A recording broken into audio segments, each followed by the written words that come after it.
What is up, Earth's mightiest subscribers? It's Ernie, Blerd without fear. Welcome back to the channel. All right, today's video, we're going to be talking about 10 Lives of Wolverine #1 by Benjamin Percy and Joshua Cassara. And in this video, we're going to learn exactly why Omega Red is suddenly on the warpath against Krakoa, why this story is echoing a plot point from X-Men Days of Future Past, and who is Wolverine trying to save from getting John Connored. We're going to talk about all that and more right now, but first, if you want to see more awesome videos like this one, hit that subscribe button. I post multiple videos throughout the week, plus live stream the Blerd Cave every Saturday at 1 p.m. Eastern, 10 a.m. Pacific, so hit that bell button. That way you don't miss anything. Also, if you enjoy the video, Hulk smash that like button. With that out of the way, let's talk about 10 Lives of Wolverine #1. You can't see me, you Stevie, wondering how I reach more evolutions than Evie and make it look easy.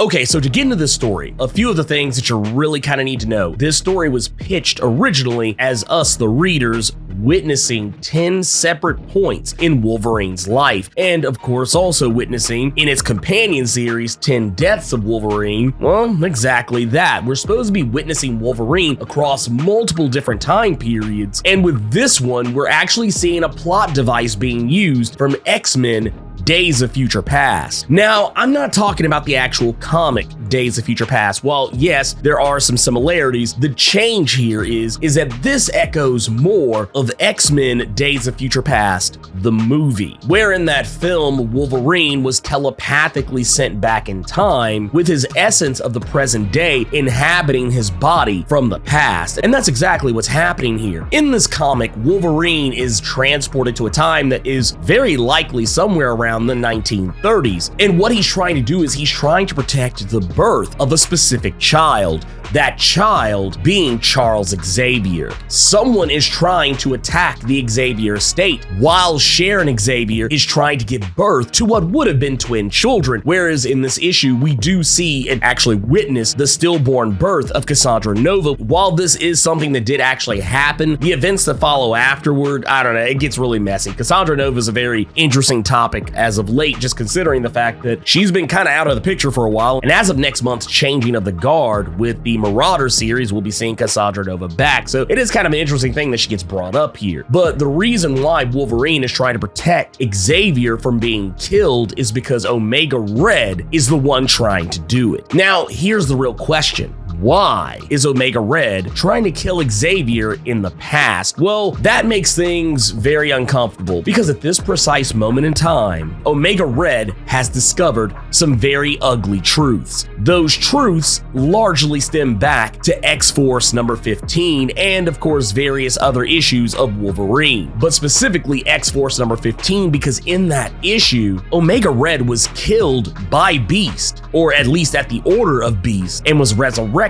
with a new carbonadium synthesizer that had been redesigned with surveillance tech put in it, and they were trying to use Omega Red as a double agent against the Vampire Nation. Now, for those who have not been keeping up, we learned in Benjamin Percy's first issue of Wolverine that Omega Red was working for Dracula, that he was working as a sleeper agent to secretly infiltrate Krakoa under the pretense of seeking mutant amnesty, but setting up Krakoa so that Dracula could step in and potentially take the whole thing over or destroy it, whichever he wanted to do at the time. Ultimately, Omega Red has been used as a pawn on both sides of the fence, and in this issue, he discovers that is exactly the case. He has discovered that when the Five resurrected him, they resurrected him with this new carbonadium synthesizer, and he knows that something isn't right. To make this even more interesting, we learn in this issue that the Five didn't want to do this. They didn't want to resurrect him with that new carbonadium synthesizer. They felt if they could just resurrect him, they can edit his genetics to make it to where he didn't even need a carbonadium synthesizer. For those who are not familiar with how Omega Red its powers work, Omega Red has what is called a mutant death factor. He has these death spores that grow within his body, and he has to unleash them on a regular basis, otherwise they'll deteriorate his own body. And as a direct result of this, his mutant X gene has adapted to also give him the ability to drain the life force of other individuals. This is to offset the mutant death factor within his body, so Omega Red is, for all intents and purposes, a living embodiment of life and death. The carbonadium synthesizer was something that was supposed to help him with this, but once again, the synthesizer was being used against him not only by Beast, but even also by Dracula, who had given him one initially implanted with a bomb. So either way, Omega Red was just a pawn in someone else's game. To make matters even more out there, we also learned in this, like as we just said, that the Five weren't interested in the idea of resurrecting him and putting a synthesizer in him when they could just fix the problem and completely get rid of his need for a synthesizer in the first place, and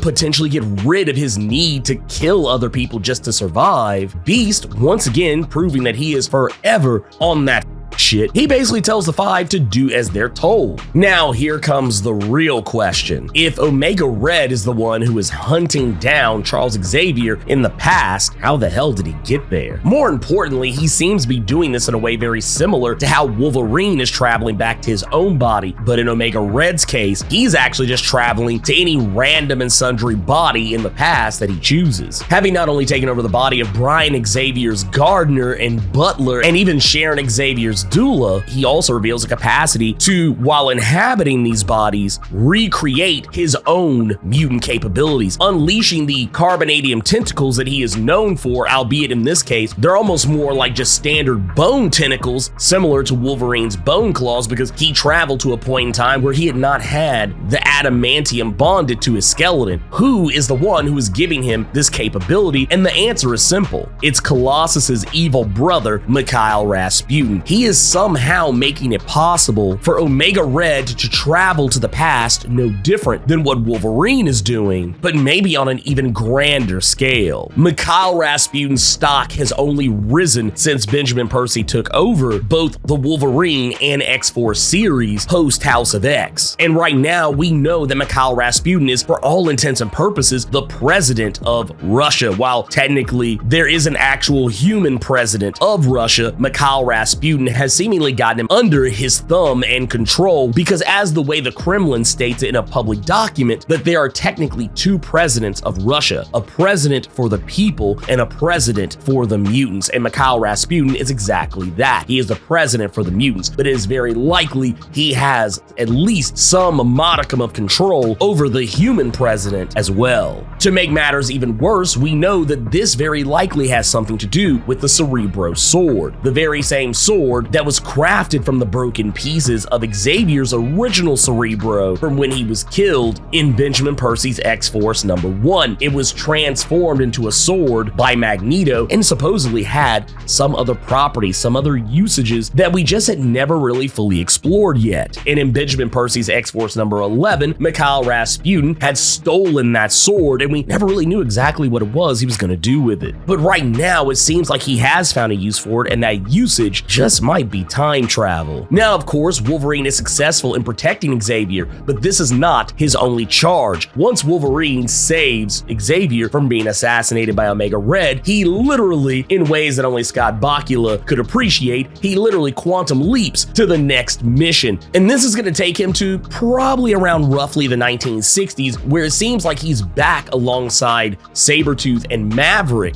working within Team X. And we know who the target is once again, Charles Xavier. So whatever is going on here, yes, this is directly tied to the Cerebro sword. Mikhail Rasputin seems to know something. We know that he has data mined the Cerebro sword. We just don't know exactly what it is that he's done or learned from that sword. Our next issue is 10 Deaths of Wolverine #1, and they're gonna seemingly alternate these titles. So you'll get a 10 Lives of Wolverine, then you'll get a 10 Deaths of Wolverine, and they'll just alternate for the next several some odd weeks. As far as I can tell, there's 5 issues to each of these, so it kind of culminates with the whole 10 lives, 10 deaths, 5 of one, 5 of the other. But anyways, if you enjoyed this video, Hulk smash that like button and let me know what you thought about 10 Lives of Wolverine #1. Keep it plus ultra and sound off in the comments.